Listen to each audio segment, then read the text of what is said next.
Hello， 大家好，今天继续给大家讲悬疑推理剧《Boss 2》第8章的故事。本章开始，那个不怕死的邻居来找真凶了，其实是真凶故意把他引诱来的。他答应邻居把东西暂时放在家里，邻居高兴地和他一起把沙发搬了过来。真凶反手把门一锁，准备开始处理邻居。邻居还傻呵呵的在那欣赏那些画，他有点口渴，打开冰箱想拿瓶水喝，但冰箱里却摆满了盒子。再仔细一看盒子上的标签，里面居然装的全是各种器官，阿强搭档的手腕也在里面。邻居感觉有点不对劲，这才注意到周围的环境，他发现还有个盒子是为了装自己的舌头。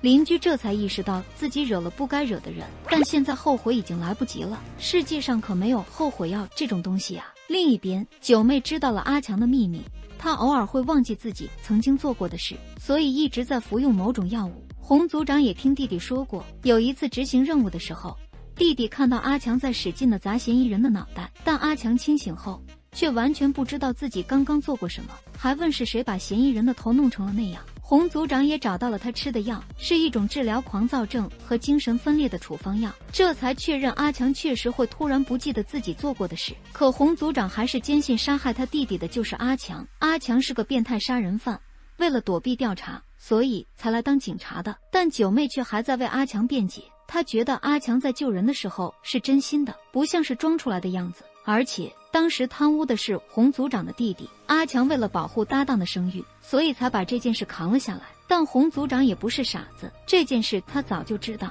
但这并不能说明阿强不是犯人。阿强在来韩国前，在日本的记录完全是空白的，亲生父亲是谁，小时候在日本的生活是什么样的，甚至连上学的记录都没有。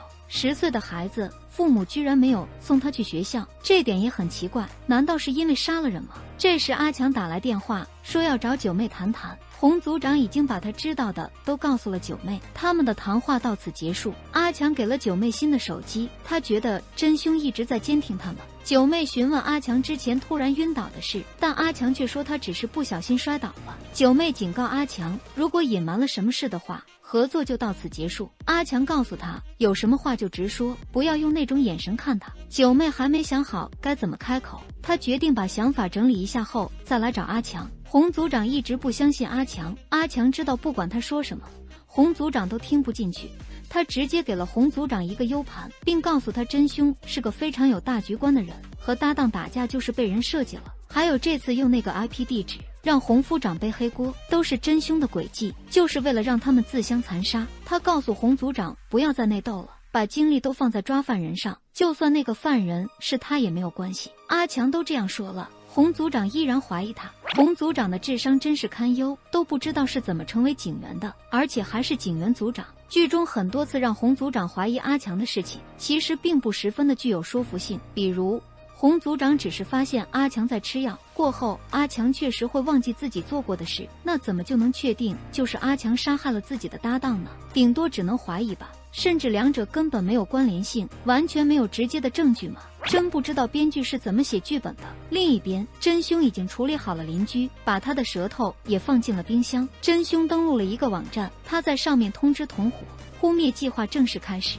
第一个两面神之门已经打开，怀疑和愤怒的刀刃会刺向对方，只有憎恶才会让人类变得强大。阻挡者杀无赦，他很快就得到了同伴们的回复。这时他收到了一封来自日本的邮件。另一边，阿强在家又看到了那个小女孩，小女孩质问阿强为什么要对她做那种事。阿强有点神志不清，等他清醒过来后，小女孩已经消失了，刚刚只是他的幻觉而已，但这个幻觉却一直在折磨着他。阿强再一次晕倒在地，邻居的尸体在一艘船上被发现，尸体的舌头被人割掉了，旁边还有一封遗书，嫌疑人是小区保安，他对邻居有怨气，在船上杀害了邻居后自杀了。洪组长发现邻居是活着的时候被人割掉的舌头，这也太残忍了吧，绝对不像是普通人能做出来的事。这时真凶正好路过现场，还和民警打了声招呼，这心理素质也太强悍了吧。洪组长总觉得好像在哪里见过他，从民警那了解到他是 UDT 海军突击队出身的海警，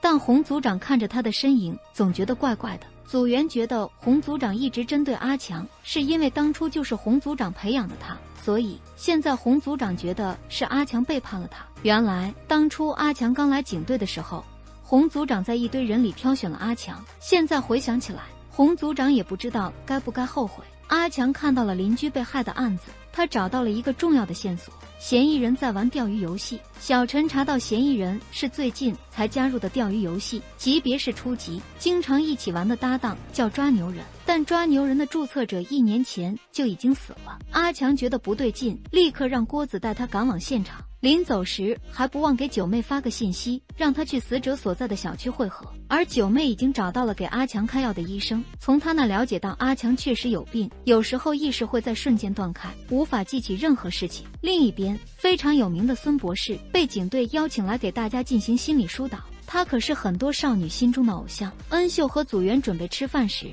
孙博士突然出现，原来他是恩秀的男友。但恩秀的脸色有点不对，恩秀把他拉到一旁，原来他们在1个月前就分手了，可孙博士还依然缠着恩秀不放。恩秀之所以会和他分手，是因为他有约会暴力，恩秀早已受够了他，但孙博士却不知廉耻，还用广播体操的视频威胁恩秀。啧，可真是个衣冠禽兽。这时正好有人出现，恩秀躲过一劫。这里有点想不通，恩秀既然被暴打过很多次，按说施暴人一出现不应该只是脸色不对呀，这反应也太小了点吧，都已经威胁到生命了，不会大喊救命吗？怎么会一个大活人就被拖走然后施暴了呢？是为了后续情节的需要吗？反正就是觉得而非常不合理，不符合现实情况。另一边，阿强已经来到了那个小区，他了解到嫌疑人从最近开始一直沉迷于钓鱼游戏，而且还经常通宵。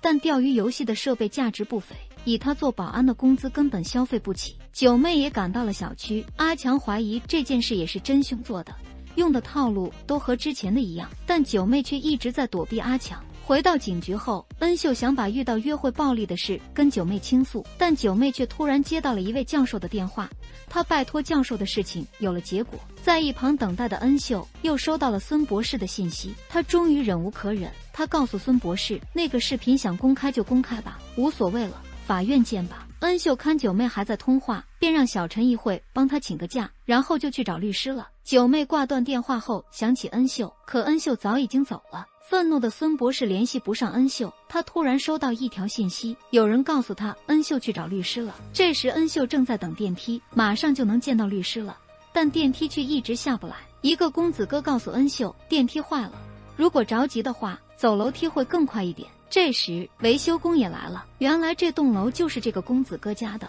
看来电梯是真的坏了。恩秀跟着公子哥来到楼梯处，送走恩秀后，他拿出了手机，发送了一个任务完成。原来这个公子哥也是真凶的人。临走时，维修工告诉他电梯并没有故障，是7楼有人用东西把门挡着。公子哥说知道了，让他赶快滚，但维修工却还想要工钱。虽然电梯没坏，但好歹已经来了，必须要给点出差费。公子哥被激怒了，而惹怒公子哥的下场就是死。这个公子哥会不会是凶手呢？出现的很神秘，也略显突兀，或许又是情节需要吧。不过能推动情节进行，我们也就凑合看着吧，不要过分较真。这时，恩秀在楼梯上遇到了孙博士，他直接拿出了电击机枪。孙博士更不要脸，直接跪在地上求恩秀原谅。等恩秀放松的时候，他瞬间暴露本性，那副丑恶的嘴脸让人看着就恶心。恩秀劝他尽快收手，这种行为是犯法的。但孙博士却只认一个道理，恩秀是他的女人，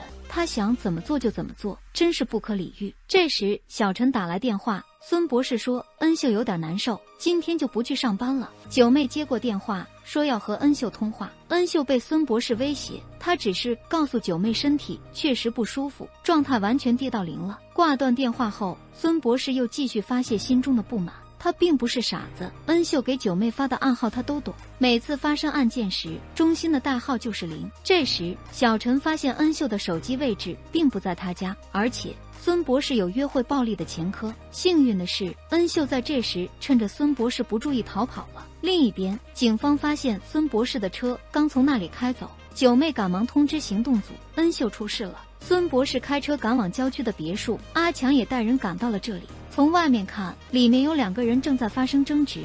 他们冲进别墅，发现了恩秀的衣服和电击枪，地上到处都是血。在2楼发现了一名死者，有人杀了孙博士后逃跑了。难道是恩秀干的吗？镜头一转，真凶没想到九妹居然会因为这种小事惊讶，要是知道了阿强做过的事，那该怎么办呢？真凶在冰箱里拿出一个盒子，上面写着美浩的耳朵。美浩是一个可爱的孩子，他和九妹一样，耳朵非常灵。案件背后隐藏了什么秘密呢？我们下章再见分享。感谢大家的观看，喜欢的话记得关注我，我们下期见。